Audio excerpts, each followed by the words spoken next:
ओम शांति। 20 जनवरी 2026 के ईश्वरीय महावाक्य है। पहले सुनते हैं मुरली का मुख्य पॉइंट्स। बाप दादा ने कहा, बेहद के बाप को याद करना यह गुप्त बात है, यह कोई दिखावे की चीज नहीं है। जो दिल से याद करता है, बाप भी उसी को दिल से याद करते हैं। नेक्स्ट पॉइंट है, देह अभिमान ही बुद्धि को उल्टा बना देता है। बाप से प्रीत न होने का कारण भी यही देहभान है। बाप को याद करना पढ़ाई से भी ऊंची बात है। याद में कमी है तो बाप भी कैसे याद करे। नेक्स्ट, सेवा का समाचार देना यह साबित करता है कि आत्मा जीवित है। याद और सेवा दोनों साथ चले तभी सच्चा ब्राह्मण जीवन है। नेक्स्ट, सर्वव्यापी कहकर परमात्मा की महिमा घटाना सबसे बड़ी भूल है। परमात्मा एक है और वही सर्व का सद्गति दाता है। पहले पहले हर आत्मा को दो बापों का परिचय देना जरूरी है। यही परिचय ज्ञान की मजबूत नींव बनाता है। काम विकार ही आत्मा को पतित बनाता है। इसी को जीतने से आत्मा पावन और शक्तिशाली बनती है। ज्ञान का तीसरा नेत्र खुलने से ही सच्ची पहचान होती है। इसी ज्ञान से आत्मा स्वदर्शन चक्रधारी बनती है। और अब सुनते हैं महावाक्यों को विस्तार से। मुरली का सार। मीठे बच्चे, बेहद के बाप को याद करना यह है गुप्त बात। याद से याद मिलती है। जो याद नहीं करते उन्हें बाप भी कैसे याद करें। प्रश्न है बाबा का, संगम पर तुम बच्चे कौन सी पढ़ाई पढ़ते हो जो सारा कल्प नहीं पढ़ाई जाती। उत्तर है, जीते जी शरीर से न्यारा अर्थात मुर्दा होने की पढ़ाई अभी पढ़ते हो, क्योंकि तुम्हें कर्मातीत बनना है। बाकी जब तक शरीर में है तब तक कर्म तो करना ही है। मन भी अमन तब हो जब शरीर न हो। इसलिए मन जीते जगत जीत नहीं, लेकिन माया जीते जगत जीत। ओम शांति। बाप बैठ बच्चों को समझाते हैं, क्योंकि यह तो बच्चे समझते हैं, बेसमझ को ही पढ़ाया जाता है। अब बेहद का बाप ऊंच से ऊंच भगवान आते हैं तो किसको पढ़ाते होंगे। जरूर जो ऊंच से ऊंच बिल्कुल बेसमझ होंगे। इसीलिए कहा ही जाता है, विनाश काले विपरीत बुद्धि। विपरीत बुद्धि कैसे हो गए हैं। 84 लाख योनिया लिखा हुआ है। 84 लाख योनिया लिखा हुआ है ना, तो बाप को भी 84 लाख जन्मों में ले आए हैं। कह देते हैं परमात्मा कुत्ते बिल्ली जीव जंतु सब में है। बच्चों को समझाया जाता है, यह तो सेकेंड नंबर पॉइंट्स देनी होती है। यह तो सेकेंड नंबर पॉइंट देनी होती है। बाप ने समझाया है, जब कोई नया आता है तो पहले पहले उनको हद के और बेहद के बाप का परिचय देना चाहिए। वह बेहद का बड़ा बाबा और वह हद का छोटा बाबा। बेहद का बाबा माना ही बेहद आत्माओं का बाप। बेहद का बाप माना ही बेहद आत्माओं का बाप। वह हद का बाप जीव आत्मा का बाप हो गया। वह है सब आत्माओं का बाप। यह नॉलेज भी सब एक रस नहीं धारण कर सकते हैं। कोई 1% धारण करते हैं तो कोई 95% धारण करते हैं। यह तो समझ की बात है। सूर्यवंशी घराना होगा ना। सूर्यवंशी घराना होगा ना। राजा रानी तथा प्रजा, यह बुद्धि में आता है ना। प्रजा में सब प्रकार के मनुष्य होते हैं। प्रजा माना प्रजा। बाप समझाते हैं, यह पढ़ाई है। अपनी बुद्धि अनुसार हर एक पढ़ते हैं। हर एक को अपना अपना पाठ मिला हुआ है। जिसने कल्प पहले जितनी पढ़ाई धारण की है, जिसने कल्प पहले जितनी पढ़ाई धारण की है उतनी अब भी धारण करते हैं। पढ़ाई कब छिपी नहीं रह सकती। पढ़ाई अनुसार ही पद मिलता है। बाप ने समझाया है, आगे चल इम्तहान तो होता ही है। बिगर इम्तहान ट्रांसफर तो हो ना सके। पिछाड़ी में सब मालूम पड़ेगा, बल्कि अभी भी समझ सकते हैं कि किस पद के हम लायक हैं। भल लज्जा के मारे सब के साथ साथ हाथ उठा देते हैं। भल लज्जा के मारे सब के साथ साथ हाथ उठा देते हैं। दिल में समझते हैं, दिल में समझते भी हैं हम यह कैसे बन सकेंगे, तो भी हाथ उठा देते हैं। समझते हुए भी फिर हाथ उठा लेना, यह भी अज्ञान कहेंगे। कितना अज्ञान है। बाप तो झट समझ जाते हैं। इससे तो उन स्टूडेंट में अक्ल होता है। इससे तो उन स्टूडेंट में अक्ल होता है, वह समझते हैं हम स्कॉलरशिप लेने के लायक नहीं हैं, पास नहीं होऊंगा। इससे तो वह अज्ञानी अच्छे जो समझते हैं, टीचर जो पढ़ाते हैं उसमें हम कितने मार्क्स लेंगे, ऐसे थोड़े ही कहेंगे हम पास विथ ऑनर होंगे। तो सिद्ध होता है यहाँ इतनी भी बुद्धि नहीं है। देह अभिमान बहुत है। जब तुम आए हो तो जब तुम आए हो यह लक्ष्मी नारायण बनने तो चलन बड़ी अच्छी चाहिए। बाप कहते हैं कोई तो विनाश काले विपरीत बुद्धि हैं, क्योंकि कायदे सिर बाप से प्रीत नहीं है तो क्या हाल होगा, ऊंच पद पा नहीं सकेंगे। बाप बैठ तुम बच्चों को समझाते हैं विनाश काले विपरीत बुद्धि का अर्थ क्या है।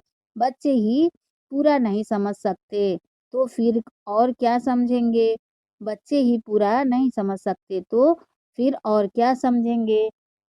जो बच्चे समझते हैं हम शिव बाबा के बच्चे हैं वही पूरा अर्थ को नहीं समझते। बाप को याद करना यह तो है गुप्त बात, पढ़ाई तो गुप्त नहीं है ना। पढ़ाई तो गुप्त नहीं है ना। पढ़ाई में नंबरवार हैं, सब एक जैसा थोड़े ही पढ़ेंगे। बाप तो समझते हैं यह अभी बेबीज हैं। बाप तो समझते हैं यह अभी बेबीज हैं। ऐसे बेहद के बाप को 3-3 4-4 मास याद भी नहीं करते हैं। मालूम कैसे पड़े कि याद करते हैं। मालूम कैसे पड़े कि याद करते हैं जबकि उनकी चिट्ठी आए, फिर उस चिट्ठी में सर्विस समाचार भी हो कि यह रूहानी सर्विस करता हूँ, सबूत चाहिए ना। ऐसे तो देह अभिमानी होते हैं जो न तो कभी याद करते न सर्विस का सबूत दिखाते हैं। कोई तो समाचार लिखते हैं बाबा फलाने फलाने आए उनको यह समझाया, तो बाप भी समझते हैं बच्चा जिंदा है, सर्विस समाचार ठीक देते हैं। कोई तो 3-4 मास पत्र नहीं लिखते, कोई समाचार नहीं तो समझेंगे मर गया या बीमार है। बीमार मनुष्य लिख नहीं सकते, यहाँ भी कोई लिखते हैं हमारी तबीयत ठीक नहीं थी इसलिए पत्र नहीं लिखा। कोई तो समाचार ही नहीं देते, न बीमार हैं, देह अभिमान है। फिर बाप भी याद किसको करें। याद से याद मिलती है परंतु देह अभिमान है। बाप आकर समझाते हैं मुझे सर्वव्यापी कह 84 लाख से भी जास्ती योनियों में ले जाते हैं। मनुष्यों को कहा जाता है पत्थर बुद्धि हैं, भगवान के लिए तो फिर कह देते पत्थर भीतर के अंदर विराजमान है। तो यह बेहद की गालियां हुई ना, इसीलिए बाप कहते हैं मेरी कितनी ग्लानि करते हैं।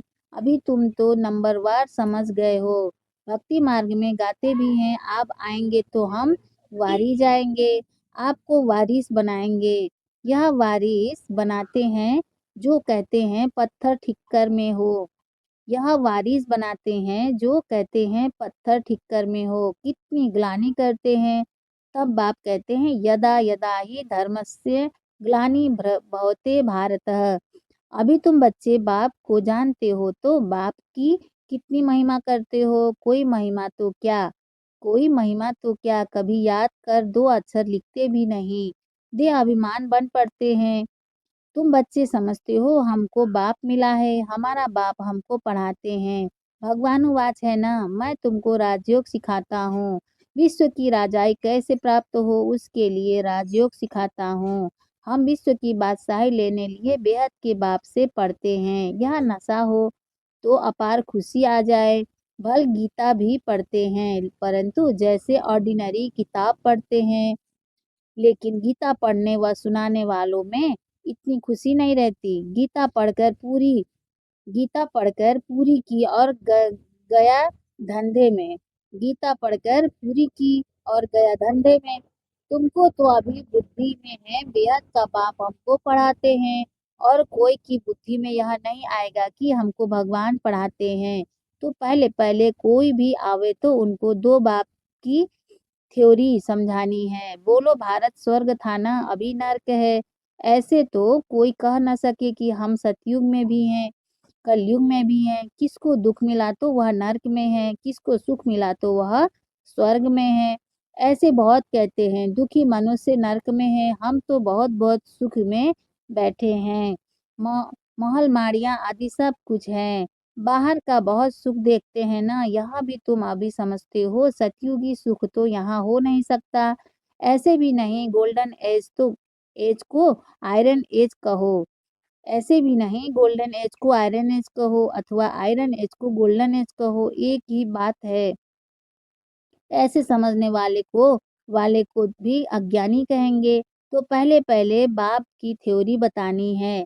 बाप ही अपनी पहचान देते हैं और तो कोई जानते नहीं। कह देते परमात्मा सर्वव्यापी है। अभी तुम चित्र में दिखाते हो आत्मा और परमात्मा का रूप तो एक ही है। वह भी आत्मा है परंतु उनको परम आत्मा कहा जाता है। बाप बैठ समझाते हैं मैं कैसे आता हूँ। सभी आत्माएँ वहाँ परम धाम में रहती हैं। यह बातें बाहर वाला तो कोई समझ नहीं सकता। यह बातें बाहर वाला तो कोई समझ नहीं सकता। भाषा भी बहुत सहज है। गीता में श्री कृष्ण का नाम डाल दिया है। अब श्री कृष्ण तो गीता सुनाते नहीं हैं। अब श्री कृष्ण तो गीता सुनाते नहीं हैं। वह तो सबको कह न सके कि माँ कम याद करो। देहधारी की याद से तो पाप कटते नहीं हैं। श्री कृष्ण भगवानुवाच देह के सब संबंध त्याग मामेकम याद करो, परंतु देह के संबंध तो श्री कृष्ण को भी है और फिर वह तो छोटा सा बच्चा है ना। यह भी कितनी बड़ी भूल है। यह भी कितनी बड़ी भूल है। कितना फर्क पड़ जाता है एक भूल के कारण। परमात्मा तो सर्वव्यापी हो नहीं सकता, जिसके लिए कहते हैं सर्व का सद्गति दाता है, तो क्या वह भी दुर्गति को पाते हैं? जिसके लिए कहते हैं सर्व का सद्गति दाता है, तो क्या वह भी दुर्गति को पाते हैं? परमात्मा कब दुर्गति को पाता है क्या? यह सब विचार सागर मंथन करने की बातें हैं, टाइम वेस्ट करने की बात नहीं है। मनुष्य तो कह देते कि हमको फुर्सत नहीं है।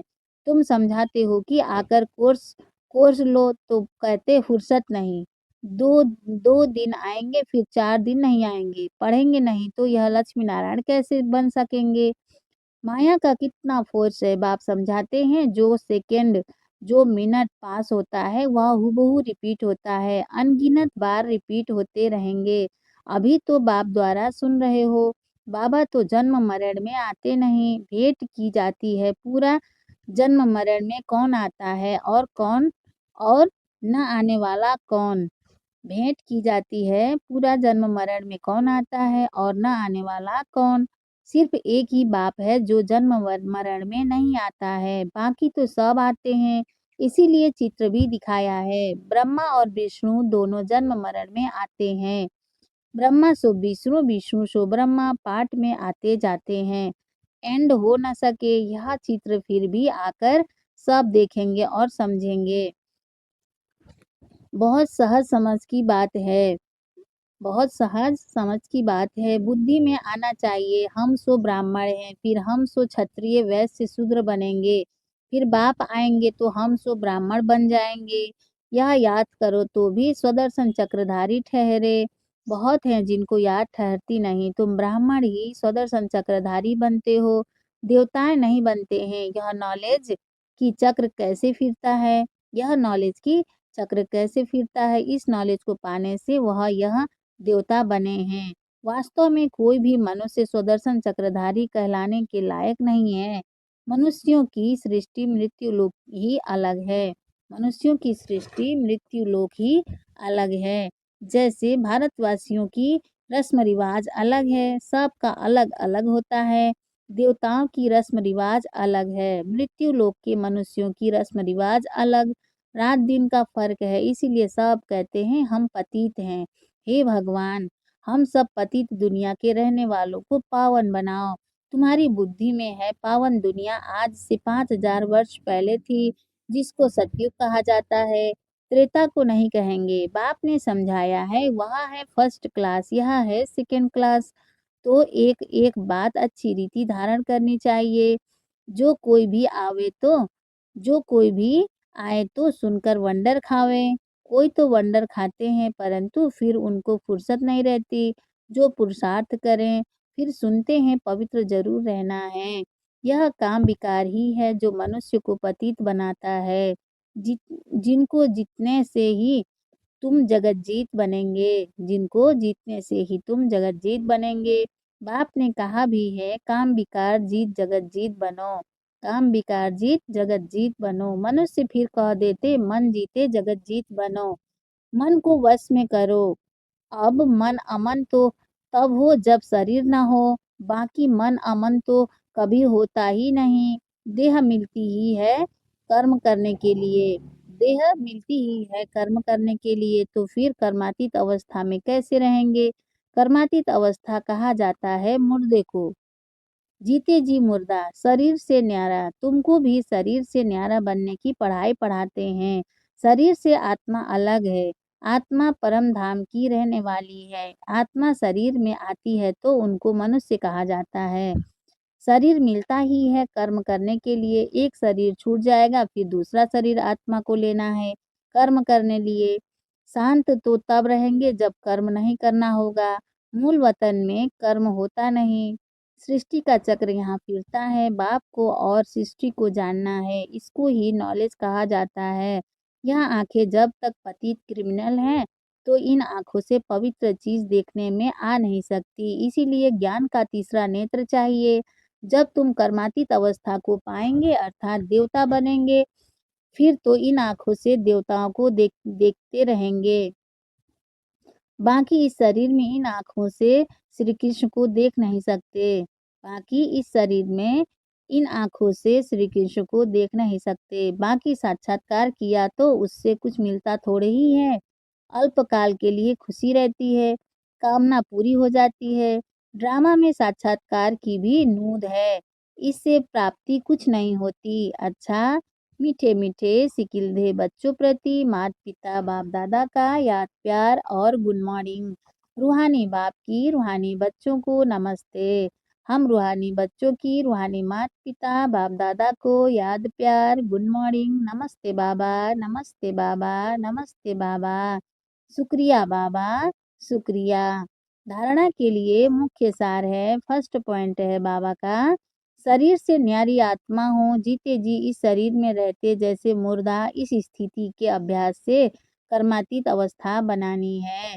सेकेंड पॉइंट है बाबा का, सर्विस का सबूत देना है। देह भान को छोड़ अपना सच्चा सच्चा समाचार देना है। पास विथ ऑनर होने का पुरुषार्थ करना है। वरदान है बाबा का, अपने शांत स्वरूप स्टेज द्वारा शांति की किरणें फैलाने वाले मास्टर शांति सागर भव। विस्तार है, वर्तमान समय विश्व के मेजॉरिटी आत्माओं को सबसे ज्यादा आवश्यकता है सच्चे शांति की। अशांति के अनेक कारण दिन प्रतिदिन बढ़ रहे हैं और बढ़ते जाएंगे। अगर स्वयं अशांत नहीं भी होंगे तो औरों के अशांति का वायुमंडल वातावरण शांत अवस्था में बैठने नहीं देगा। अशांति के तनाव का अनुभव बढ़ेगा। अशांति के तनाव का अनुभव बढ़ेगा। ऐसे समय पर आप मास्टर शांति के सागर बच्चे अशांति के संकल्पों को मर्ज कर विशेष शांति के वाइब्रेशन फैलाओ। स्लोगन है बाबा का, बाप के सर्व गुणों का अनुभव करने के लिए सदा ज्ञान सूर्य के सम्मुख रहो। बाप के सर्व गुणों का अनुभव करने के लिए सदा ज्ञान सूर्य के सम्मुख रहो। अव्यक्त इशारे हैं बाबा का, इस अव्यक्ति मास में बंधन मुक्त रह जीवन मुक्त स्थिति का अनुभव करो। विस्तार है, अभी समय की बचत, संकल्पों की बचत, शक्ति के बचत की योजना बनाकर बिंदी रूप की स्थिति को बढ़ाओ। जितना बिंदी रूप की स्थिति होगी उतना कोई भी इविल स्पिरिट व इविल संस्कार का फोर्स आप लोगों पर वार नहीं करेगा। आप भी उनसे मुक्त रहेंगे और आपका शक्ति रूप उन्हों को भी मुक्त करेगा। अच्छा, ओम शांति।